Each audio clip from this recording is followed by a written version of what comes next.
I am the master of my fate. L'important n'est pas ce que tu es, Captain, my captain. mais ce que tu as choisi d'être. I am the captain of my soul. Bonjour à toutes et à tous et bienvenue dans un nouvel épisode de Capitaine au Capitaine, le podcast pour faire le point sur sa quête de sens, comprendre les transitions et redevenir capitaine de sa vie. Aujourd'hui un épisode un peu spécial puisque je suis avec Aurélie Debiol qui est un peu notre psychologue maison. Aurélie, avec qui je travaille depuis 3 ans maintenant, m'a donné son regard d'experte sur l'outil de l'autodiagnostic et co-animera avec moi le parcours collectif que nous avons créé ensemble. Pour vous présenter Aurélie, je peux vous dire qu'elle est psychologue clinicienne, notamment par la logothérapie, spécialisée dans les transitions de vie depuis 11 ans à Lyon LCV. Aurélie a 2 petites filles pleines de vie, c'est une maman épanouie. Tout en douceur et toujours avec le sourire, Aurélie vous pose les questions qui vous aident à choisir. Bonjour Aurélie. Bonjour Baptiste. Comment ça va ? Très bien, merci. Merci à toi de nous recevoir, on est dans ton cabinet, on a un peu inversé les rôles pour des questions logistiques et matérielles. Je suis dans ton siège et tu es face à moi et c'est moi qui vais te poser des questions pour une fois. Donc voilà, c'est une première un peu pour nous deux.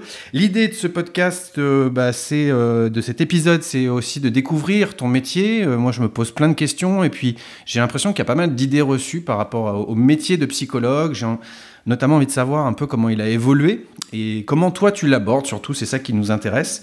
Donc on s'intéressera à ça dans une première partie. Bien sûr, on parlera aussi de ce qui nous intéresse, les transitions de vie. Je sais que c'est ta spécialité, donc on va essayer de voir un petit peu de quoi on parle.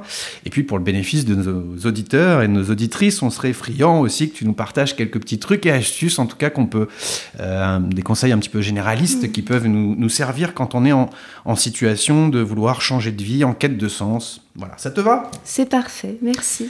Eh bien écoute, on se connaît depuis 3 ans, c'est seulement la 2e fois qu'on se voit physiquement, puisque Covid oblige. Et puis aussi, on anime un atelier, on peut le dire, en ligne pour des jeunes retraités. Et je voulais en profiter pour faire un petit coup de pub pour cet atelier Bien vivre ma retraite, parce que quand on parle des transitions de vie, on ne pense pas souvent à la retraite, qui est une transition importante, qui concerne beaucoup de Français. Et puis on l'a découvert, enfin en tout cas moi je l'ai découvert, qui avait des enjeux quand même très importants, notamment dans notre contexte actuel. Donc voilà, on fait un petit coucou à Malakoff Humanis et Osons Plus, avec qui on travaille sur ce parcours. Comme je le disais, on va aborder dans un premier temps, si tu le veux bien, ce métier de psychologue. J'ai l'impression qu'on est beaucoup à le connaître de l'extérieur, mais qu'on le méconnaît un petit peu, et ça m'intéresse. Toi déjà, qu'est-ce qui t'a donné envie de faire ce métier ? Moi, ce qui m'a donné envie de faire ce métier, c'est d'abord les études. C'était vraiment d'aller apprendre des choses qui m'intéressent. Je ne savais pas vraiment ce que je voulais faire à la sortie du lycée. Et je me suis dit, qu'est-ce que j'ai envie d'apprendre ? Tiens, ce qui m'intéresse, c'est l'humain. Et donc, je me suis dirigée vers les études qui me permettaient d'aller dans la connaissance, l'approfondissement de tout ce fonctionnement humain. Et du coup, petit à petit, dans les études, je me suis régalée et ça m'a donné... ensuite, la perspective d'être psychologue. Qu'est-ce qu'on apprend ? C'est quoi les disciplines dans les études de psychologie ? Alors, j'ai eu de la chance de faire l'école des psychologues praticiens, qui est une école où on apprend énormément de courants de psychologie différents, qui est très centrée sur le côté stage, le côté expérience, où on va apprendre comme ça par nous-mêmes. On est quasiment en alternance pendant 3-4 ans. Et du coup, on apprend... le développement du bébé dans le ventre, on apprend tout le développement de l'enfant, les passages de transition à l'adolescence, comment on vit sa vie d'adulte ensuite, tout ce qui peut arriver à transparaître dans cette vie-là de ce qu'on a appris avant, mais aussi on apprend à être à tous les enjeux relationnels, tout ce qui peut se passer comme jeu de rôle dans les relations, on apprend le vieillissement, on apprend... un peu tout le fonctionnement de l'être humain de la naissance à un âge plus avancé et même dans les transgénérations. Voilà, c'est vraiment... on se rend compte qu'il y a un impact aussi des générations antérieures à nous, dans la famille. Donc en fait, c'est découvrir tout ça. Et c'est 5 ans pour approfondir tout ce fonctionnement de l'être humain. 5 ans, ok, c'était mes questions aussi. Okay. Et tu disais presque en alternance, il y a des stages, tu fais... Exactement.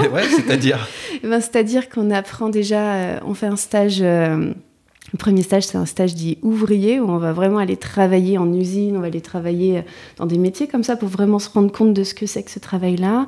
Ensuite, on va faire un stage employé, on va travailler dans des bureaux.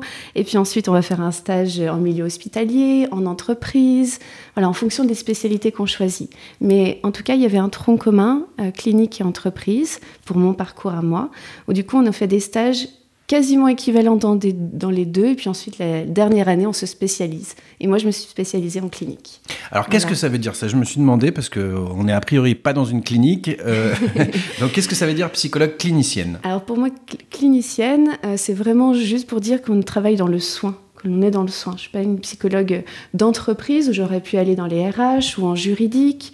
J'ai choisi le soin. Et notamment tout ce qui était santé, éducation, voilà, je me suis tournée un petit peu plus là-dessus. On peut être psychologue et pas être dans le soin, c'est ça ? Je comprends pas. On peut être psychologue et aller aider à comprendre les mécanismes en entreprise ou dans le juridique. Et là, dans ce cas-là, on a une spécialisation un petit peu différente que quand on est dans le soin en termes hospitaliers, cliniques.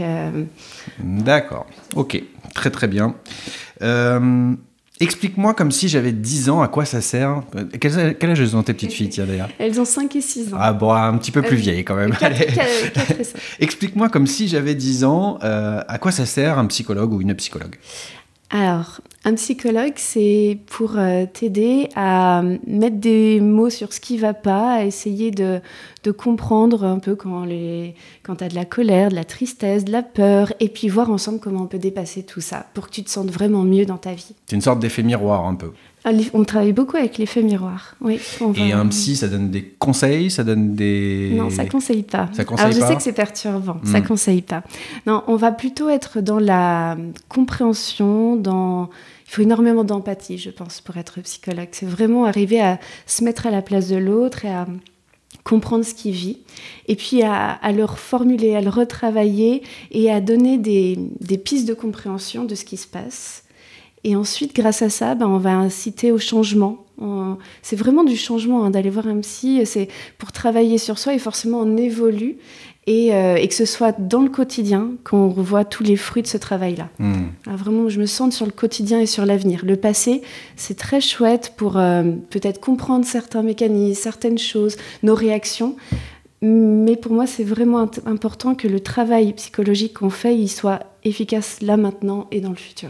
Donc l'idée reçue de Freud, la relation avec ma maman et les blessures dans mon enfance, c'est un peu un cliché, ça. Je vois même pas de divan chez toi, quoi. Je suis déçu, quoi. Souvent, on m'imagine avec une grande barbe et un divan, et on voit que le psy, c'est ça. Alors heureusement, c'est pas que ça. La psychanalyse, elle nous a beaucoup appris, beaucoup apporté. C'est la base pour comprendre, en effet, les blessures d'enfance, tout ce qui peut se jouer dans le conscient et inconscient. Mais c'est important de pas... Enfin, en tout cas, dans ma pratique à moi, ça me sert en base, et ensuite, je vais aller voir d'autres courants pour aller enrichir ma pratique différemment. Je reste pas que sur le côté psychanalyste ou psychodynamique, mais qui reste intéressant. Certaines personnes vont avoir besoin de passer par là, et d'autres vont avoir besoin d'un accompagnement plutôt dans l'échange. Dans la psychanalyse, on est beaucoup dans l'écoute, et on va renvoyer quelques petites choses. Moi, je suis plutôt dans un échange très libre, discussion avec mes patients. Ok. Alors justement, comment ça se passe ? Disons que j'ai une problématique professionnelle ou personnelle, et je décide, je passe le pas de venir te voir. Comment se passe un accompagnement ? Est-ce qu'il y a des étapes ? Comment tu... Alors, il y a peut-être une étape, au moins, c'est le premier rendez-vous. Ouais. La première séance, c'est vraiment faire connaissance. Pour les deux, que moi, je comprenne la demande du patient, et que je vois un petit peu comment je vais pouvoir l'accompagner, quelle méthode je vais pouvoir utiliser. Et pour le patient, c'est vraiment de voir s'il se sent à l'aise et dans mon lieu et avec moi. Et une fois que le courant est là, qu'on se fait confiance et qu'il y a petit à petit, on peut dire un feeling qui passe, on peut entamer le travail thérapeutique. Alors ça se fait pas en une séance, ça va se faire petit à petit, mais au moins de sentir qu'on peut être à l'aise et se livrer complètement. Ce qui est très important peut-être de préciser, c'est d'expérimenter. Le patient, il expérimente dans la première séance une écoute sans aucun jugement, neutre, parce qu'il n'a pas de compte à me rendre personnel ou professionnel. C'est vraiment une rencontre voilà, avec que de l'écoute, de l'empathie et à questionner, à renvoyer dans une vision constructive et positive du patient. D'accord. Très bienveillant. Et à l'issue de ce premier entretien, toi, tu fixes un nombre de séances et juste Enfin, je te pose des questions très concrètes parce que, voilà, j'essaye de m'imaginer et puis de me mettre à la place des personnes qui n'ont jamais fait cette démarche-là. Je crois que c'est la question qu'on me pose le plus. Ah, Combien de séances ça va durer, combien de séances il faut? Et je réponds toujours, je ne peux pas vous dire. Et je sais à quel point c'est frustrant. Mais en fait, ça va se faire petit à petit. Alors, ce que je dis, c'est qu'on va commencer le travail ensemble. Peut-être que les premières séances vont être un petit peu plus rapprochées, puis ensuite on va espacer les séances. Et puis au bout d'un certain nombre de séances, on peut se mettre d'accord ensemble si le patient en a besoin, ou on fait un point régulièrement. On se dit où est-ce qu'on en est ? Et est-ce qu'on continue, est-ce qu'on continue pas? C'est pas parce qu'on vient une première fois voir un psy qu'on est obligé de continuer avec lui. Déjà, on a besoin de se sentir à l'aise. Et puis ensuite, on peut se demander, pas à chaque séance, mais je sais pas, toutes les 3-4 séances, un petit peu, où est-ce qu'on en est, qu'est-ce qu'on fait, vers où on va, et voilà, se poser ces questions-là, ça me paraît important. Mais je peux pas donner de nombre. Ouais, tu peux pas donner une durée médiane, quoi, ou c'est vraiment du cas par cas, quoi. Complètement, D'accord. c'est ça. La question un peu des inconnus, quelle est la différence entre un bon psy et un mauvais psy? C'est compliqué. Déjà, je pense qu'un psy ne correspond pas à tous les patients. Donc, c'est OK, en fait, si jamais on ne se sent pas capable d'accompagner une personne, et c'est bien de le dire, de l'exprimer. Et comme le patient, c'est bien si jamais il ne se sent pas à l'aise, que c'est vraiment difficile pour lui d'aller voir son psy, au-delà du travail qui est en cours, voilà, on sait que ça ne va pas marcher. C'est plutôt une question de relation. Bon psy, mauvais psy, je ne sais pas. Moi, quelque chose qui me tient à cœur de mettre en pratique, c'est vraiment cette écoute bienveillante, sans jugement, mais de toute façon, si quelqu'un est psychologue, c'est qu'il sait écouter sans jugement, sinon on ne peut pas l'être. Donc, bienveillant, constructif, positif. Et après, je pense que c'est une question d'accordage entre patient et psy. Pour moi. Et voilà. il prescrit des médicaments, le psy? Pas du tout. Pas du tout. Non, c'est le psychiatre qui va prescrire le médicament, qui est médecin à la base et qui est ensuite spécialisé en psychologie. Et nous, on accompagne par d'autres moyens que les médicaments. Ok. Qu'est-ce qui a un peu évolué dans la profession de ton regard, peut-être depuis 20 ans? Alors toi, ça fait 11 ans que tu pratiques, ça fait peut-être pas autant de temps, mais peut-être ma question tournerait autour de tout ce qui est la découverte des IRM, du cerveau. Enfin, j'imagine que ça a énormément fait avancer la psychanalyse, la psychologie, puisqu'on a changé un peu de croyances et de connaissances par rapport au cerveau. Quel impact ça a eu sur le métier du psychologue? Les neurosciences nous ont permis de faire des grandes avancées.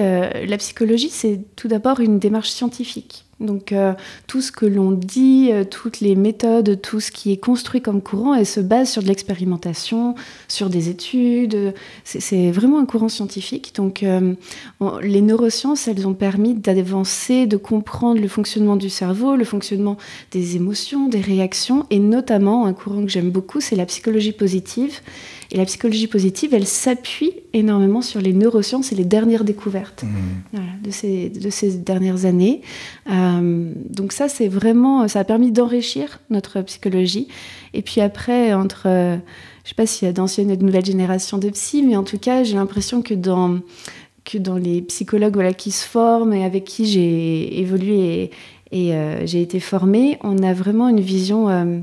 En tout cas, c'est ma vision, une vision intégrative de la psychologie. Peut-être plus qu'avant. C'est-à-dire intégrative ? Moi, je me dis psychologue intégrative, ça veut dire que je me saisis de plusieurs courants de psychologie. Je ne m'inscris pas que dans un courant, mais je vais utiliser ces différents courants pour aller répondre au mieux à la demande de mes patients. Il y a des psychologues qui vont être spécialisés en psychodynamique, en psychanalyse, d'autres en TCC, en technique comportementale et cognitive, d'autres en thérapie humaniste, en logothérapie. Et j'aime bien me saisir un petit peu de tous ces courants-là pour aller faire quelque chose sur mesure pour mes patients. Enfin, c'est pas généraliste, mais en tout cas, tu utilises plusieurs spécialités pour faire du sur-mesure un petit peu. C'est ça que ça veut dire intégratif pour toi. Ok. on a vu se développer, et on voit encore se développer tout l'aspect coaching. Il y a beaucoup de coachs aujourd'hui, notamment ce qu'on appelle des coachs de vie. C'est quoi la distinction qu'on peut faire entre quelqu'un qui est psychologue et coach ou coach de vie voilà, ça... C'est intéressant. Alors, un coach, il va se centrer sur une demande de la personne et ils vont mettre en place un contrat ensemble pour répondre à la demande en temps de temps. C'est très cadré, la pratique du coaching. Par exemple, si c'est un accompagnement de transition professionnelle, ils vont mettre en place 10 séances. Dans chaque séance, ils vont aborder un thème. Voilà, c'est très... encadré, et le coach il va plutôt être dans la vision, je ne veux pas du tout que ce soit là, j'apprécie beaucoup le coaching, et puis ça peut être très complémentaire au côté psychologue, mais je vois plutôt ça comme c'est un entraîneur, voilà, pour résumer, on peut dire c'est un entraîneur qui va aller coacher la personne, qui va aller la stimuler, la permettre de réfléchir, d'avancer, ils vont se mettre des objectifs ensemble, voilà, plutôt cette pratique-là. Et le psychologue, il a un champ plus large. Voilà, on n'a pas de contrat ou de cadre, en tout cas de cette manière-là. Et donc, on va aller, pour répondre aux besoins, piocher un petit peu dans le pro, le perso. On voit la personne dans une globalité, on accompagne cette globalité-là. Donc, c'est plutôt, s'il faudrait résumer, je dirais plutôt le côté révélateur. Voilà, on va révéler, et parce qu'on va révéler, on va amener le changement. Voilà. Et comment je sais si je suis au cœur d'une transition subie ou choisie d'ailleurs, quelque chose que je désire déménager à la campagne mais c'est dur, ou alors subi, je dois vivre un deuil. Comment je sais que j'ai plutôt besoin d'un psychologue ou d'un coach? Comment je peux faire pour pas y aller à l'aveugle un peu, quoi? Peut-être que ça va être ce que j'ai besoin à ce moment-là comme travail. Est-ce que j'ai besoin de quelqu'un qui est là et qui va me booster, qui va me pousser en avant, qui va me permettre de répondre à une question très précise de cette transition-là, ou est-ce que je vais avoir besoin d'un temps de réflexion sur moi, d'échange, de livrer mes émotions, de parler des peurs, de la colère, de tous les freins que je peux avoir et que je pense qu'ils ont une source un petit peu dans d'autres champs. Là, ça va plutôt être le psychologue, et dans le premier cas, ça va plutôt être le coach. C'est très complémentaire en soi. Ok. Donc d'un côté, peut-être le psychologue, plutôt l'aspect révélateur, et le coach, le côté stimulateur. Oui, c'est ça. Et les deux vont ensemble. Donc, si je suis un peu ton raisonnement, il faudrait, dans l'ordre des choses, peut-être chronologiquement, pour avoir une solution intégrale, peut-être d'abord passer par l'aspect révélateur, puis, si on en a besoin dans un deuxième temps, le côté stimulateur, mais on peut aussi directement... Les deux peuvent bien fonctionner, en effet. D'ailleurs, les coachs, ils sont, pour être certifiés, ils ont besoin d'un accompagnement aussi par un psychologue qui permet de travailler sur eux, voilà, sur les freins, sur tout ce qui peut passer dans cette dynamique de relation. Et donc, on accompagne aussi des coachs à être dans ce regard-là et pas avoir de biais personnels dans la relation avec ces personnes. Et une dernière question par rapport à ton métier, parce qu'on a eu une discussion à ce sujet-là la dernière fois, ça m'a un peu interpellé. Tu me parlais de changements importants dans ta profession, notamment par rapport à des choix politiques qui sont en cours et qui vont avoir un impact. On en a parlé que très très brièvement, et ça m'intéressait de te reposer la question au micro parce que ça me paraissait quelque chose à savoir, je crois. Qu'est-ce qui est en train de se passer par rapport au métier de psychologue, là ? C'est vrai, merci de poser cette question. Les suivis en psychologie ne sont pas remboursés par la sécurité sociale. Il y a des mutuelles qui prennent des séances en charge. On peut être en libéral, du coup la personne paye ses soins, paye son suivi, et sinon il faut aller dans des CMP, des centres médico-psychologiques, où là c'est l'État qui prend en charge, mais les délais d'attente sont faramineux. Je crois que pour le CMP qui est proche d'ici, il y a 1 an et demi d'attente pour avoir une séance. Donc les personnes, elles se retrouvent coincées, et donc elles vont, même ceux qui n'auraient pas beaucoup les moyens, viennent en libéral pour payer cet accompagnement-là. Et donc on demande depuis très longtemps à être remboursé et reconnu par la sécurité sociale que le soin psychique, l'accompagnement humain, il est absolument essentiel pour nous. Et donc, il y a eu une annonce du gouvernement suite à tout ce qui s'est passé avec le coronavirus en disant que les psychologues allaient être remboursés. Donc, génial, on était tellement contents dans la profession. Et on a vu les modalités ensuite. Et les modalités nous ont inquiétés parce qu'elles changent complètement notre manière de pratiquer. Déjà, normalement, un psychologue, on va le voir, chacun... en son âme et conscience, peut choisir le professionnel qu'on veut et on a un accès libre au psychologue. Et le gouvernement propose de passer par son médecin traitant qui doit évaluer dans le temps de la séance qui est impartie, souvent c'est 15 minutes, le besoin du soin psychique pour le patient. Donc il crée une ordonnance et l'ordonnance maximum c'est 7 séances de 30 minutes pour accompagner des soins dits légers, dits légers. Donc, si vous avez fait un burn-out, si vous prenez des médicaments, si vous avez vécu des traumatismes, vous ne rentrez pas dans ce cadre-là. Et donc, ensuite, le patient qui fait la démarche d'aller voir un médecin, qui explique une première fois son histoire, qui ensuite repart avec son ordonnance, doit arriver chez un psy qui est conventionné. Donc les psychologues ont fait, heureusement on a encore le choix de se conventionner ou pas, donc ils ont été très très très peu à accepter cette convention. Je crois qu'ils étaient 1000 psys en France, enfin voilà, vraiment très peu, parce que les conditions étaient tellement drastiques, difficiles pour nous, parce qu'on nous demande d'accompagner un patient en 30 minutes sur 7 séances. C'est impossible, enfin, en tout cas c'est pas dans ma pratique, que le temps d'arriver, de se mettre à l'aise, de tisser un lien de confiance, à peine la personne commence à parler de ce qui se passe pour elle et à quel point on sait à quel point c'est difficile de le mettre en mots, d'exprimer des choses profondes de soi, eh bien on dit au revoir, il faut vite quitter et enchaîner un autre patient. Et c'est pas possible aussi, donc du point de vue patient, nous on trouve que c'est, je vais utiliser un grand mot, mais quand même, c'est quand même maltraitant ce système-là.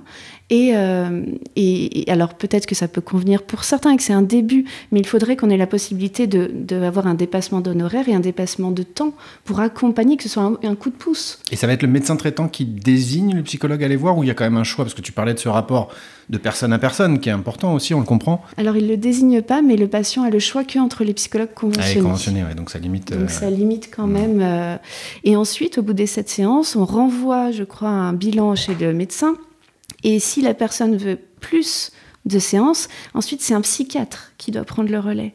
Donc en fait, il y a déjà le secret professionnel, le secret des séances est quand même compliqué, parce qu'il faut quand même qu'on livre des éléments pour appuyer le fait que la personne a besoin de séances. Et puis ensuite, il y a plusieurs acteurs. Et voilà, pour moi, je ne me vois pas accompagner les personnes comme ça. Et puis du point de vue professionnel aussi, c'est limité à 30 € la séance. 30 € avec toutes les charges qu'on a, c'est impossible d'en vivre. Et puis du coup, on nous demanderait d'enchaîner les patients. Mais un patient, en tout cas pour moi dans ma pratique, c'est à 100% l'écoute, je me donne à 100% dans la séance, j'ai que mon patient en tête, et quand je passe à un autre patient, eh ben, ça me demande un temps de transition, j'ai besoin de travailler ma séance, de ce qui s'est dit, de le travailler en amont, et là avec ce système-là, ben, ça invite à bâcler en fait, Non, puis l'écoute et l'empathie, ça fatigue, ça demande beaucoup d'énergie mentale. Oui. Et d'enchaîner les rendez-vous comme ça, on peut... Ouais. Donc pour toi, ça met un peu le métier sous tension ou à risque même? Oui, ça met le métier à risque, alors dans le milieu libéral, mais aussi au niveau de l'hôpital, parce que quand je travaillais à l'hôpital, le psychologue dépend du directeur de l'établissement.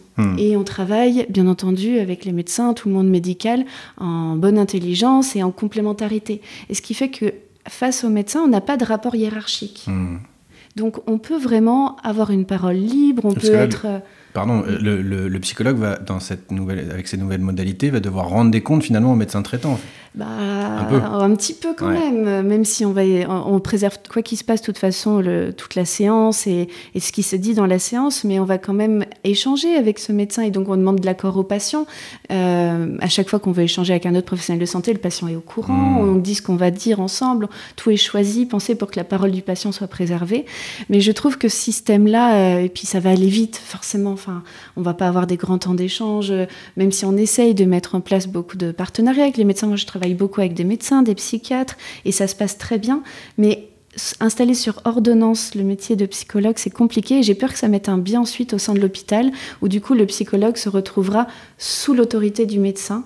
Et du coup, forcément, ça joue quelque chose dans le lien relationnel. On ne va pas parler de la même façon des patients, on va parler aussi librement que si on n'a pas ce lien-là. Ce qui n'empêche pas qu'on respecte tout à fait son côté. Par exemple, si les chefs de service, on dépend du service, donc on respecte cela. Les psychologues ne sont pas des électrons complètement libres à côté. C'est juste qu'on fait partie d'un système qui s'équilibre bien comme ça. Je l'ai expérimenté vraiment à l'hôpital, c'était très constructif. Et j'ai peur que ça change quelque chose, en fait. Bon, à suivre, on espère. Oui, merci. C'est quoi la logothérapie? Alors, tu as dit que tu utilisais différentes approches, mais il y en a une que tu as nommée qui m'intéresse. C'est la logothérapie, c'est la thérapie par le sens. Et comme chez les capitaines, on s'occupe pas mal de la quête de sens et de définir ce que c'est. Donc, Viktor Frankl, c'est ça? Oui, c'est ça, exactement. C'est celui qui a bâti cette théorie. C'est à la suite des camps de concentration, il les a vécus et alors, il avait certainement commencé à faire émerger cette théorie petit à petit, mais en tout cas, il l'a vraiment éprouvé dans cette situation si horrible. Et il a remarqué, il s'est dit, mais qu'est-ce qui fait tenir les gens dans cette situation atroce? Qu'est-ce qui les aide à tenir un tout petit peu moralement? Et il s'est rendu compte que le sens qu'ils mettaient à leur vie, les perspectives, tout ce qui pouvait les aider à concevoir le sens de cette souffrance, les aidait à avancer. Et je trouve que si on a pu faire émerger cette théorie dans une situation complètement terrible, on peut peut-être l'utiliser aussi dans nos vies à nous, de donner... et c'est vrai que s'intéresser au sens, c'est très porteur. On grandit, on évolue toute notre vie. En tant qu'être humain, on est quand même appelé à donner du sens à notre vie. En tout cas, c'est quelque chose qui nous porte beaucoup. Et la question du sens, je la retrouve à chaque transition, à chaque instant de vie, en fait. Et j'aime beaucoup dans la logothérapie le côté responsabilité. On a une responsabilité dans comment on tourne notre vie. C'est pas du tout une responsabilité coupable. C'est pas responsable coupable, c'est responsable dans le sens où je peux me saisir de ce qui se passe et que j'ai un moyen d'action sur ce qui arrive. Et c'est une belle manière d'être acteur. Et être acteur, c'est quelque chose qui me parle beaucoup, d'être acteur de sa vie. C'est la phrase je ne suis pas responsable de ce qui m'arrive, mais je suis responsable de ce que je fais avec ce qui m'arrive. Exactement, c'est ça. C'est cette phrase-là. Donc toi, c'est un peu de retravailler sur ce qu'on appelle aussi le pouvoir d'agir, c'est-à-dire de refocaliser, d'aider le patient à se concentrer d'abord et avant tout ce sur quoi il a un pouvoir et de se détacher un petit peu ou en tout cas de moins se préoccuper sur ce sur quoi il n'a pas de pouvoir. Exactement, c'est ça. Et notre cerveau a tendance à faire l'inverse, à percevoir d'abord tout ce qui ne va pas, tout ce qui est négatif, et c'est à muscler en fait le fait d'orienter ses pensées vers ce qui est possible, vers la construction, vers le côté développement de soi. Et donc, ça se travaille bien dans ce courant-là. C'est-à-dire que naturellement, dans notre contexte, notre cerveau, même s'il est super performant et il a ce qu'on appelle des biais cognitifs, c'est de plus en plus connu, qui nous emmènent à faire l'inverse quelque part, à nous focaliser sur ce qui est négatif, sur ce sur quoi je ne peux pas agir. Donc, quelque part, là, le psychologue, c'est un accompagnant qui vient nous aider à nous réentraîner, à nous remuscler cérébralement pour avoir ce choix d'action. C'est ça. Exactement, c'est ça. C'est vrai que notre cerveau, il est fait pour qu'on survive quoi qu'il se passe. Donc, si jamais on est dans une situation difficile où il y a du danger, il nous aide à percevoir en premier le danger. Et donc, percevoir tout ce qui est négatif. Donc, en fait, quand il y a une information négative et positive qui arrive en même temps, on va d'abord se saisir de la négative, quitte à laisser de côté, voire même complètement oublier la positive. Le biais de négativité. C'est ça. Donc, c'est important d'aller se réentraîner dans l'autre sens aussi. Très bien. Quels sont... c'est quoi une transition de vie?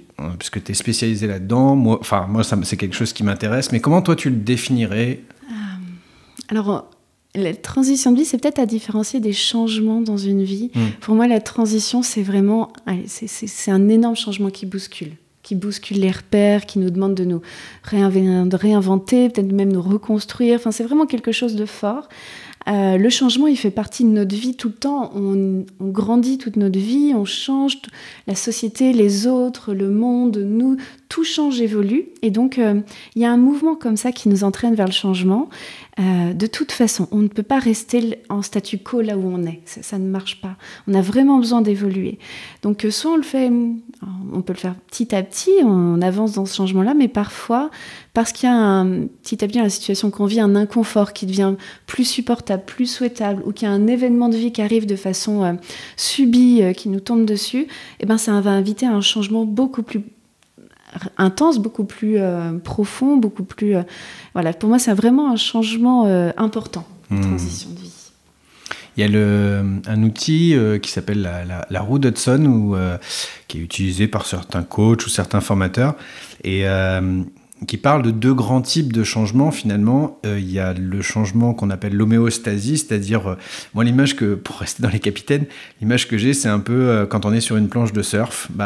Il y a un équilibre instable en permanence parce qu'il y a des vagues et indépendamment de ma position à moi, mon environnement, il change, donc je dois garder l'équilibre. Et ça, c'est un changement pas forcément mineur, mais en tout cas plus léger parce que je reste sur la même planche de surf, j'ai déjà mon équilibre, mes repères, donc je peux garder ces repères-là. Et puis le changement de type 2, qui serait plutôt sauter d'une planche de surf à une autre sur une mer agitée, où il faut complètement que je change mes repères et tout. Donc voilà, je relis ça à ta réponse aussi. Et c'est vrai que tu parlais de changement, la transition, c'est peut-être plus le processus. Toi, ce dont tu t'occupes, ton métier t'occupe, c'est plus le processus, d'accompagner le processus émotionnel qu'il y a au milieu pour passer de cet état A ou de cette situation A à cette situation B. Oui, c'est ça, vraiment. C'est que cette transition-là, elle soulève... alors, il y a des étapes dans cette transition qui sont les mêmes, quelles que soient les transitions que l'on vit. Alors, c'est quoi ces étapes? Il y en aurait peut-être... 4, j'ai sûrement beaucoup de façons d'en parler. La première, ça serait déjà l'état qui n'est plus possible. Déjà, l'état que j'avais avant, cette transition, qui est là et qui fait que soit il y a un inconfort qui s'installe petit à petit, soit il y a quelque chose qui me tombe dessus. Donc cet état-là n'est plus accessible, ce qui fait que je vais aller vers un temps où tout se bouscule en moi. Je peux avoir des peurs qui sont là, qui sont activées ou qui se réactivent. Je peux avoir un moment de renfermement un peu sur moi, un moment où je me recroqueville parce que ça fait beaucoup, parce que c'est un moment où on est dans l'incertitude, dans l'inconfort. C'est très désagréable cette période-là, mais pourtant, elle compte énormément parce que c'est grâce à cette période-là où je vais faire un retour sur moi que je vais pouvoir dessiner tout l'élan qui va se poursuivre. Donc c'est vraiment un temps où, quand on est dans une transition, on dit qu'on alterne les mouvements d'humeur, on est dans l'excitation, le tâtonnement, le questionnement, et on alterne tout ça. Et ben c'est vraiment cette passage-là entre cet état où je me sens vraiment, je retombe dans quelque chose où je me recroqueville sur moi, et ensuite j'avance, je tâtonne, j'avance à petits pas pour essayer de dessiner quelque chose d'autre qui pourra mieux me correspondre. Et donc la troisième étape, ça serait vraiment d'aller percevoir ces petites clés, ces petits éléments qui invitent à aller vers autre chose, qui vont me pousser dans une construction. Et la dernière étape, c'est quand je me suis saisie vraiment de ces éléments-là et que je vais aller me mettre dans un nouveau, un petit état de stabilité, même si je grandis, j'évolue toute ma vie, où je vais revenir à quelque chose de beaucoup plus confortable. Et surtout, le but d'une transition, c'est que ça me permet de me correspondre encore mieux, d'aller vraiment dans quelque chose qui me corresponde, qui soit en accord avec moi-même. Il n'y a pas de recette de transition toute faite, il n'y a que des ingrédients que chacun peut prendre à sa sauce. C'est toutes ces étapes, il y aurait plein de choses à dire, mais c'est vraiment un petit truc. C'est déjà de comprendre que l'on vit une transition de vie. Des fois, je vois des personnes qui n'ont pas vraiment mis le mot dessus, qui se sentent perdues, et rien que de se dire non, je suis pas... Je suis en transition. Je suis en transition. On retrouve un statut, un état. Exactement, c'est ça. Et ça me permet ensuite de dire, ok, donc c'est normal que mon état-là, il change, il soit un peu comme sur la planche de surf, en équilibre, où je tâtonne pour chercher mon équilibre, que j'alterne des moments très difficiles et des moments où j'ai envie d'avancer. Et puis ensuite, j'installe petit à petit quelque chose qui est là pour que ce soit encore mieux pour moi.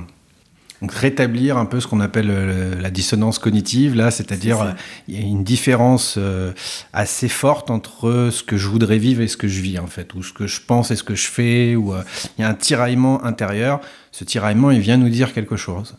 Et les périodes de ce que je retiens de ce que tu dis aussi, c'est que les périodes de down, un peu, les périodes où on se sent moins bien, elles sont aussi super utiles. Et il ne faut pas forcément essayer d'accélérer cette phase-là, parce qu'elle est très fondatrice d'autres choses, en fait, c'est ça, hein. Oui, complètement, et c'est même en acceptant de les vivre qu'on les dépasse encore plus vite qu'en résistant.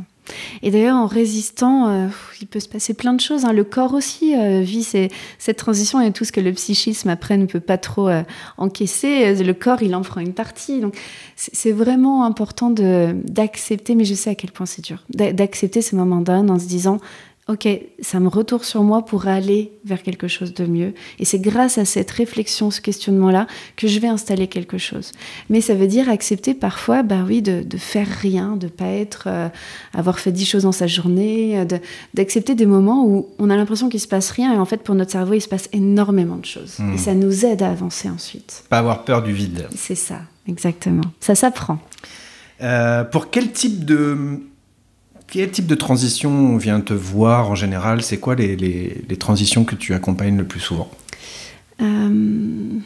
Alors, c'est souvent... alors, ça peut être insidieux un petit peu, où il y a quelque chose qui ne va pas, mais on ne sait pas trop quoi. Un tiraillement intérieur, comme tu disais. Et petit à petit, en réfléchissant, en travaillant dessus, les changements vont s'aborder. Les transitions de vie vont arriver. Et sinon, j'accompagne les personnes suite à un deuil, quand on perd son conjoint et que toute sa vie, du coup, est complètement rebascule. C'est d'autres repères qui se mettent en place. Suite à un burn-out aussi, en vie professionnelle, quand on a tout donné pour tenir une situation et qu'à un moment donné, on ne peut plus. On ne peut plus, c'est pas qu'on veut pas, c'est qu'on ne peut plus et là on a besoin de se reconstruire. Et là il y a une transition importante parce que ça demande de changer sa manière d'être, de faire, parce que notre manière de faire nous a amené à cela et on a besoin d'aller repartir de soi, revenir à la base et avancer. Les transitions de vie à la retraite, beaucoup aussi. C'est vraiment un moment de vie où on a besoin de se réinventer, on a besoin de redessiner un petit peu tout le cadre parce qu'on quitte le cadre qu'on nous a donné pendant plus de 40 ans. Donc on a besoin de repartir de soi aussi pour avancer. Et puis le travail nous définit quand même beaucoup. Donc il y a une beaucoup. sorte... Ouais. D'ailleurs, quand on se croise, la première question qu'on se pose, c'est qu'est-ce que vous faites dans la vie ? On ne se demande pas qu'est-ce que vous aimez, quels sont vos hobbies. Donc c'est vraiment l'identité professionnelle et sociale qui se mélange et qu'on a besoin de remettre. Retraités dans nos ateliers aussi qui disaient je suis un ancien d'eux, même si ça fait 2 ans qu'ils sont à la retraite, ils se définissent encore après la retraite comme un ancien de chez la SNCF ou de telle ou telle entreprise. Ouais, c'est ça. Devenir parent aussi. Devenir parent, c'est une grande transition de vie, ça bouscule beaucoup de choses.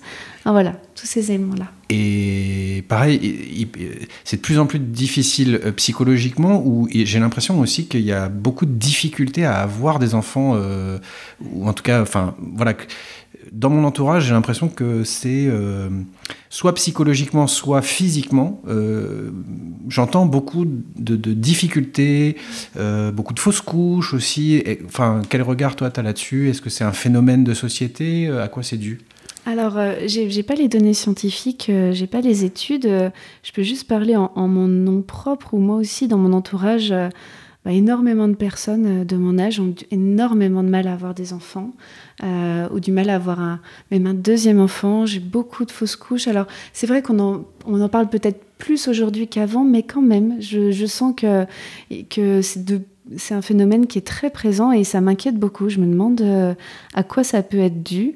Alors, je sais qu'on dit qu'en ville, il faut 1 an et demi pour avoir un enfant et en campagne 6 mois pour parler de la différence. Quand on le décide, à partir du moment où on décide. Oui. D'accord, les parents qui décident d'avoir un enfant en ville mettent en moyenne à peu près 1 an et demi avant de... C'est un médecin gynécologue qui me l'avait dit.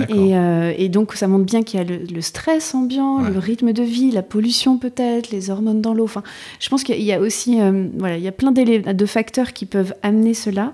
La contraception aussi, que les femmes ont pris pendant des années et qui ont tout réglé tous les cycles. Il y a peut-être d'autres... il y a peut-être... Peut-être les conséquences aussi de la génération précédente aussi, où on avait moins de recul, moins de connaissances sur tout ce qui était... moyens contraceptifs ou médicaments d'une manière générale. Oui, et puis maintenant on lutte contre les perturbateurs endocriniens, contre tout cela, et avant, en tout cas dans ma jeunesse, c'était très peu connu, donc peut-être qu'on est aussi une génération, il y a une conséquence à ça. En tout cas, j'ai pas de données, c'est juste mon avis personnel, mais en tout cas, je remarque qu'il y a beaucoup de personnes qui viennent me voir pour ces sujets-là. Ouais. Okay. Et tu parlais burn-out aussi. Qu'est-ce qui fait que, selon toi, hein, que les risques psychosociaux comme ça ont explosé? On parle plus que de stress tout le temps. Enfin, on a l'impression que le monde de l'entreprise est devenu un enfer. Alors le stress, c'est vrai que c'était reconnu il y a quelques années comme la maladie du siècle, hein, vraiment. Alors le burn-out, c'est vraiment, ça arrive entre guillemets, qui a des bons profils, qui a des personnes qui se donnent, qui ont une vraie bonne volonté, qui font bien les choses, qui sont même un peu perfectionnistes, qui se donnent. Et à un moment donné, il y a un tel déséquilibre entre, par exemple, la vie pro, la vie perso, entre le fait de prendre des temps pour se ressourcer. Tout va très vite aussi. Il y a 2 générations en arrière, on mettait une lettre qui peut durer 3 semaines et puis les commandes, elles étaient faites après. Enfin, là, on est vraiment... Peut-être qu'aussi l'accélération du monde a amené un peu plus de stress. Voilà, mais c'est il y a sûrement beaucoup d'autres choses. Mais on voit qu'aujourd'hui, on a une nouvelle génération là qui arrive. Il y a la tendance complètement opposée, où on va d'abord prioriser tout son bien-être, la vie personnelle, et ensuite, on parle de la vie professionnelle. Et peut-être que dans ceux qui vivent aujourd'hui les burn-out, le travail, c'est une vraie valeur et qui a énormément d'importance. Et que du coup, quand et dans le travail et dans la vie personnelle, il y a ces deux piliers-là qui se fissurent pour telle ou telle raison, et ben en fait, ça explose. Mais vraiment, le burn-out, tout le monde peut y être sujet. Hein. C'est vraiment qu'on se donne et qu'on va au-delà de ses ressources. Et alors avec les capitaines, j'ai choisi aussi d'aborder la transition d'une manière un petit peu holistique, parce que j'ai le sentiment que la clé d'entrée ou la clé de souffrance initiale, c'est beaucoup le professionnel, qu'on se dit ça va pas au boulot, donc ça ne va pas dans ma vie perso. Mais j'ai l'impression que c'est plus complexe que ça, que c'est vraiment l'un va avec l'autre. Aujourd'hui, on parle d'équilibre vie pro, vie perso. Quand on pense à ça, on pense surtout à quel est le temps que me laisse ma vie pro pour ma vie perso. Mais en fait, c'est beaucoup plus est-ce que je suis en cohérence avec entre qui je suis et ce que je fais, quoi. C'est ça, les deux sont intimement liés, en fait, quoi. Ah oui, complètement. En tout cas, c'est vrai qu'en premier plan, on pourrait penser d'abord à la vie pro, mais en tout cas pour moi, dans tous mes accompagnements, c'est de la vie perso d'abord qui amène la transition. Et ensuite, il y a des changements dans la vie pro, il y a des changements... certainement aussi, c'est biaisé par le fait qu'on va voir un psychologue, on parle de soi, de ses émotions et de sa vie. Et pas forcément de son boss. Oui, voilà, c'est ça. Et que du coup, j'ai cette vision-là. Mais en tout cas, les deux sont intimement liés. Et en même temps, on n'est pas un être séparé à un côté pro, un côté perso. Nous sommes une personne. Et du coup, c'est dans cette globalité-là que c'est important de travailler. Quels seraient les pièges classiques à éviter quand on veut changer de vie voilà. Aller trop vite, penser qu'on est un super-héros et que d'un coup, hop, on va tout changer et que ça va se passer sans heurts. On a vraiment besoin de prendre le temps quand on vit une transition de vie. C'est pas rien ce qui se passe, c'est pas anodin. Par exemple, pour le passage à la retraite, le temps d'une transition, il est de 2 ans en moyenne en France. D'accord. C'est 2 ans quand même, parce que ça bouscule beaucoup de choses, et donc les 2 premières années ne sont pas être représentatives de l'ensemble des années à la retraite. Ben c'est un petit peu ça dans les transitions de vie, on a besoin de prendre le temps de les vivre. Il se passe beaucoup de choses dans notre esprit, même pour notre corps, donc on a besoin de prendre le temps. Le deuxième piège, ça serait de pas trop se rendre compte, comme je disais, qu'on est dans une transition de vie, et du coup d'avancer de la même façon qu'avant de l'être. Voilà, on peut pas. On a besoin de se reconnaître dans cette transition, parce que très souvent on se croit seul à la vivre aussi. On se croit vraiment seul avec son émotion, sa façon de, ses pensées, et du coup on se dit bah non, faut que je le masque, il faut vraiment pas que je le montre, et du coup que j'avance, que je continue à être dynamique, voilà, actif, mais dans le sens du faire. Voilà, ça c'est vraiment des pièges, parce que du coup le mal-être il se vit tout seul, alors qu'énormément de personnes le vivent aussi, et c'est intéressant de sentir connectés les uns aux autres et de remarquer ben oui, non mais je suis pas seule en fait, et c'est naturel, c'est normal entre guillemets de vivre cela dans cette période de vie là, de se sentir légitimé aussi. On a un grand manque de légitimité quand on vit une transition, même les personnes qui sont au chômage, c'est une transition qui est très dure à vivre, hein. Vraiment, on se questionne tous les jours sur comment on va faire, ce qu'on va faire. On essuie des noms.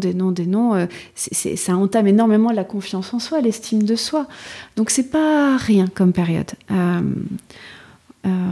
Ça, c'est voilà, les pièges. Ah oui, il y en a un autre aussi. C'est de réaliser une transition, mais qui est une fausse transition.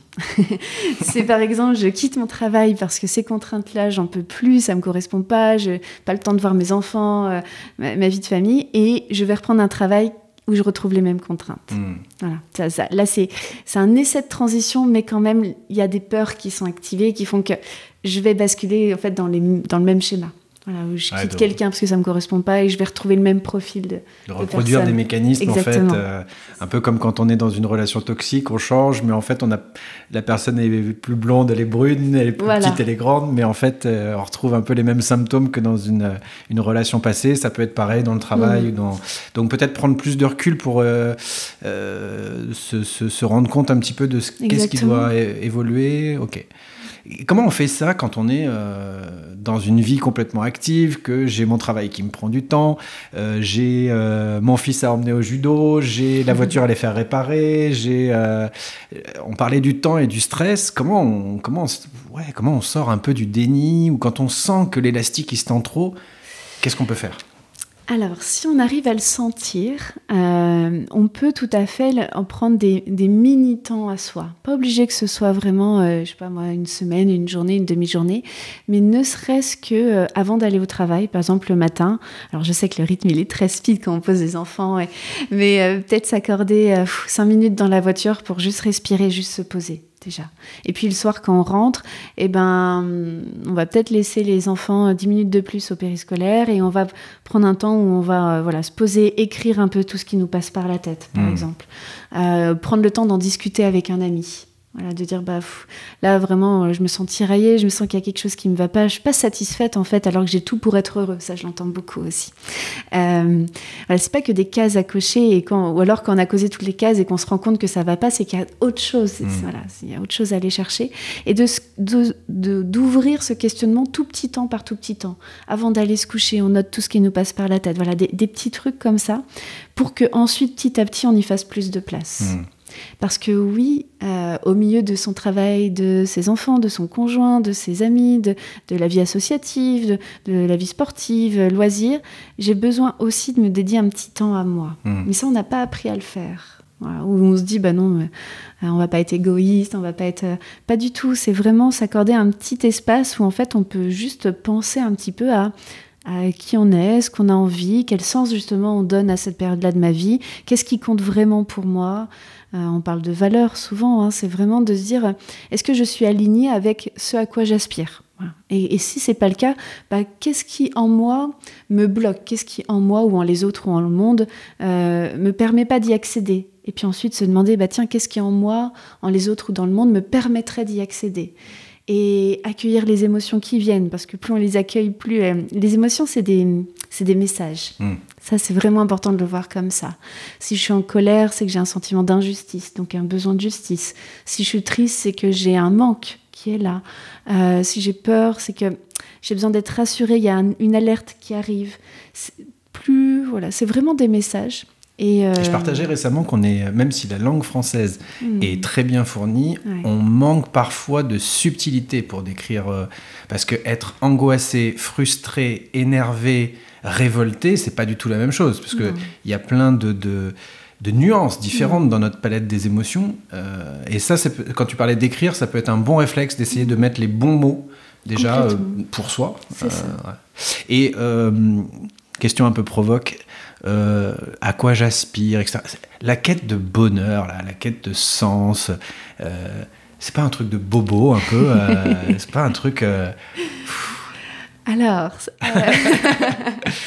c'est vrai que le développement personnel, on en mange beaucoup, ça c'est sûr. Et pourtant le bonheur, je pense que c'est quand même pas une question à mettre de côté, c'est pas à la mode, c'est plutôt que là on a la possibilité de s'y intéresser un peu, quoi. On n'est pas en guerre, on n'est pas en mode survie.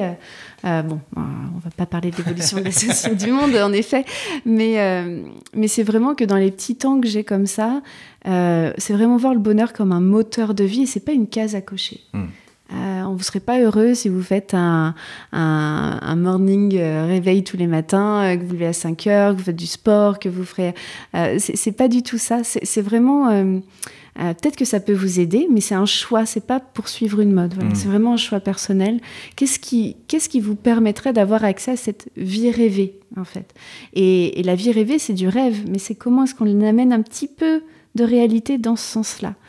Et Ce que je veux dire, c'est que si je suis au chômage, que je m'inquiète parce que je peux être expulsé de chez moi et que je sais pas comment je vais vivre demain, ça va pas être Enfin, là, je ramène à Maslow, hein, c'est-à-dire, ça m'est pas permis de penser à quoi j'aspire, qui je suis et qu'est-ce qui me rendrait heureux finalement. Ou est-ce que ça peut être intégré aussi déjà dans ce cas de figure-là? C'est compliqué ce que je te demande. C'est compliqué. Alors c'est vrai que les besoins de base de la pyramide de Maslow, les besoins physiologiques, besoins de sécurité, quand ils ne sont pas remplis, ils font beaucoup de bruit. On ne peut pas passer à côté parce que c'est à notre base. Donc c'est important que mon énergie, mes pensées, y soient dédiées. Par contre, il y a une manière peut-être de les penser. Et notre cerveau, il est formidable parce qu'on peut changer notre manière de penser les choses. Et si je pense que dans le négatif, en disant bah voilà, par exemple j'ai un entretien, j'ai raté l'entretien, donc je retrouverai jamais rien dans ma vie, donc du coup je vais continuer à être au chômage, je vais continuer à être dans une situation précaire, du coup je sais pas, ou par exemple on se lance à son compte et on a très peu de commandes, on crée quelque chose et du coup les commandes tardent à arriver, je peux le voir de cette manière-là en disant mince, je vais mettre fin à mon activité, ou alors je peux essayer de le voir en disant ok, ça va prendre du temps, mais du coup je vais pouvoir m'investir d'une façon très personnalisée envers mes clients, et donc ils vont me faire de la belle pub ensuite, et puis j'ai peut-être le temps du coup de développer d'autres créations, d'aller me contacter d'autres personnes, je peux le voir en fait de façon différente, et c'est important que les pensées ne soient pas centrées que sur le négatif par rapport à une situation, mais d'aller voir aussi ce qui est constructif. C'est pas du tout un optimisme cuicui les petits oiseaux déconnectés, c'est un optimisme réaliste. Et ça on centre sur les ressources qu'on a plutôt que sur ce qui ne va pas. C'est-à-dire une bonne pratique, ça peut être de dire quels sont les effets négatifs de ma situation, qu'est-ce que ça me... et essayer par écrit par exemple d'équilibrer en notant les petits bénéfices ou les petits aspects positifs, même s'ils nous semblent encore déséquilibrés par rapport au négatif, mais d'essayer d'aller les chercher. Ça fait partie de l'entraînement cérébral qu'on peut faire pour... Complètement. Rechercher ces pensées alternatives-là et se rendre compte qu'en fait, quand on les vit, quand on les a, on vit des émotions positives qui nous ont amené de l'élan et qu'il y a un cercle vertueux qui se met en place. Alors que si on reste dans les premières pensées négatives, qui souvent sont des raccourcis en plus, qui ne sont pas forcément de la réalité, ça nous entraîne dans un cercle d'émotions négatives. Du coup, moins d'action, on va être plutôt prostré sur soi, on va moins oser aller à la rencontre de l'autre, et du coup, tout va se renforcer dans le négatif.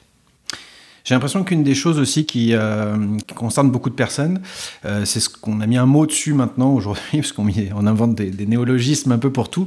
On utilise le mot d'éco-anxiété, c'est-à-dire face à tous ces bouleversements et ces défis climatiques, sociaux, environnementaux, la peur de l'avenir finalement, la peur de demain. Comment on gère ça ?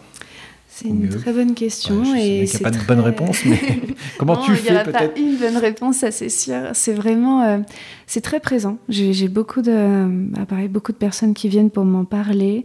On touche la question du sens. Et on a conscience que le monde évolue de cette manière-là. Et alors... Dans l'éco-anxiété, il y a plusieurs étapes aussi. Il y a une étape où je me rends compte de tout ce qui ne va pas et ça me dépasse et ça me déborde. Et du coup, soit je vais dans la fuite, soit je suis sidérée, soit je suis dans le combat. Je reviens au mécanisme biologique pour faire face à ce stress. Et puis, petit à petit, je peux peut-être voir ce qui dépend de moi et ce qui ne dépend pas de moi. Alors, ça ne changera pas la face du monde, mais c'est de voir ce qui dépend de moi et de tout ce qui ne dépend pas de moi, qui est hors mesure.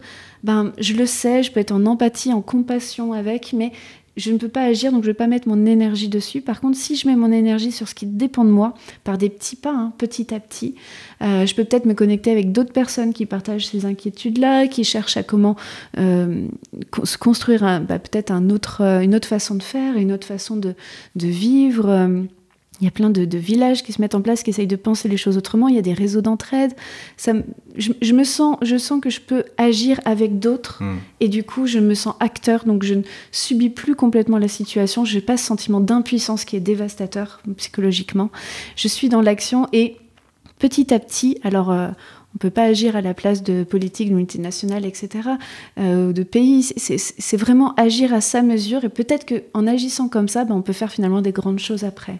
Mais vraiment commencer déjà à discerner, là, moi, avec ma vie, avec qui je suis, qu'est-ce que je peux faire pour aider face à cette éco-anxiété. J'ai l'impression que par rapport à ça ou d'autres sujets qu'on a pu discuter, ce qui est le plus embêtant finalement quand on est dans une transition, c'est qu'on est à l'arrêt. C'est-à-dire qu'on n'est plus dans le mouvement. La vie, c'est le mouvement. Nos pensées tournent en rond, mais on a l'impression qu'il n'y a pas d'issue possible parce qu'on reste dans le même schéma de pensée, finalement. Donc, je ne sais pas si ce serait un conseil, mais en tout cas, un bon réflexe, d'une manière générale, quand on se sent bloqué à l'arrêt, c'est peut-être d'aller déverrouiller quelque chose, de changer une croyance, d'essayer de repartir dans l'action. Et de ce que j'entends de ce que tu dis, se focaliser sur ce qui ne dépend que de moi, finalement. J'ai pas une bonne relation avec mon boss ou ce que je fais dans l'entreprise n'a plus de sens. Qu'est-ce que je peux faire ? Et de pas voir peut-être les choses de manière binaire, mais d'essayer d'apporter un petit peu de nuance et ce qu'on appelle les petits pas. Qu'est-ce que je peux faire ? Les petites actions, c'est ça, c'est un peu ça. Hein ? C'est ça, exactement. Et c'est vrai que l'action, mais même l'action pour de l'action, si c'est trop compliqué d'agir dans le domaine qui me fait vivre beaucoup de peur, je peux passer à l'action sur d'autres pans de ma vie. Et puis en fait, l'action appelle à l'action et je vais retrouver ce dynamisme-là. Par exemple, quand on dit que de lutter contre la procrastination, c'est je vais essayer je vais faire la vaisselle, je vais faire quelque chose, je vais me mettre en action, puis ensuite je vais me donner un petit défi de me dire un petit pas, allez, j'y accorde 5 minutes parce que 5 minutes, ça me paraît supportable. Au bout de 5 minutes, j'arrête, et je m'y mets 5 minutes et en fait, on se rend compte que le plus dur, c'est ce premier pas. Voilà, c'est vraiment de passer à l'action. On a plein de fausses bonnes excuses, on a ce plaisir immédiat qui est... Notre cerveau, il est un peu des fois feignant, il nous dit non, mais là, ça va te demander des efforts, ça va être difficile. Donc c'est bien d'aller dans le sens, justement, en se disant oui, mais qu'est-ce qui va me donner un peu de satisfaction, qu'est-ce qui va me donner du sens, en fait, dans ce que je fais. Et ça m'aide à dépasser ce petit élément-là. 3 inspirations peut-être que tu peux nous partager, pas forcément sur ton métier, mais des choses qui t'ont aidé, toi, et des petites pépites comme ça que tu aurais envie de partager. Ça peut être un film, ça peut être une conférence, un documentaire, un livre, une chanson. J'en ai plusieurs qui me viennent à l'esprit. Alors peut-être d'inspiration un peu plus psychologique, Viktor Frankl. Il y a vraiment une vie intéressante et ça peut être même motivant de voir tous les fruits qu'il a tirés de cette expérience. En tout cas, moi, ça m'avait vraiment marqué. Quelque chose de très accessible et qui est très très bien fait, c'est la vulgarisation de Christophe André qui parle de psychologie positive, et je trouve que c'est des vrais moteurs quand on est en transition, parce que il explique vraiment à quoi servent les émotions et des façons de faire face aussi pour s'accompagner. Donc j'aime beaucoup sa manière d'expliquer les choses. Et puis un film, je ne sais pas s'il est très connu, mais il y a Les Enfants Loups. C'est Je connais pas. Un dessin animé japonais, pour le dire comme ça, qui est très touchant et qui parle justement d'une maman en transition et qui se démène pour s'adapter à une vie. Et il est très bien fait, c'est très beau. Il y a plein de transitions dans sa transition, donc pourquoi pas. Voilà. Puis il y a des très belles chansons aussi. Le film Vice Versa pour comprendre les émotions et la transition à l'adolescence. Il est très bien fait. Voilà, des petites choses comme ça. Merci pour ce partage. On touche à la fin, Aurélie, c'était un plaisir. Merci. Je vais te donner le mot de la fin parce que c'est la tradition de donner le mot de la fin à l'invité sur la définition. Qu'est-ce que c'est pour toi être capitaine de sa vie ? Mais je voulais te remercier de nous avoir accueillis et puis indiquer aux auditeurs, auditrices qu'on pouvait se retrouver prochainement avec toi et avec moi pour une série de 3 ateliers collectifs en ligne. Toutes les informations donc sont disponibles sur le site lescapitaines.com. Alors on vous embarque, ce sera un petit groupe d'une dizaine de personnes, pas plus. Des personnes qui sont dans un processus de transition, mais qui ne sont pas forcément la même que la vôtre, choisie ou subie, quel que soit votre âge, votre situation. 3 ateliers de 2 heures en ligne, répartis sur 1 mois. avec un carnet de bord. On vous donne un document comme ça pour noter vos actions et vos évolutions. Et puis le but, c'est de repartir avec un plan d'action personnalisé pour enclencher votre prochaine étape de vie. On essaiera, nous, d'apporter nos apports, mais c'est surtout aussi à travers des échanges, de l'entraide. On croit beaucoup avec Aurélie à l'intelligence collective et au pouvoir de la parole, du partage. Donc nous, on sera là pour créer ce cadre de sécurité, de confidentialité, pour qu'on s'aide les uns les autres. Comme d'habitude, je voulais remercier aussi Pauline qui s'occupe du montage, Célia qui s'occupe de la communication, mais aussi à Grégoire Gadebois de J'aime Conseil, qui me conseille parfois sur le projet, aux impacteurs et puis toutes les personnes, toutes celles et ceux qui contribuent à l'éclosion de ce projet, qui fédèrent déjà, ça commence, c'est que le début.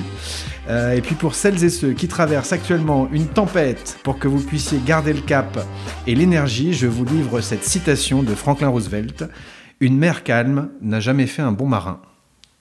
Aurélie, le mot de la fin te revient. Qu'est-ce que c'est pour toi être capitaine de sa vie ? Pour moi, c'est vraiment tendre à être le plus possible acteur de sa vie, quoi qu'il se passe. Et surtout, la clé derrière, c'est la bienveillance envers soi. Restez bienveillant envers vous-même et soyez le plus possible acteur pour aligner cette vie-là avec vous-même. Voilà, pour moi, c'est ça, être capitaine de sa vie. Merci Baptiste pour ce bel échange. Merci à toi Aurélie.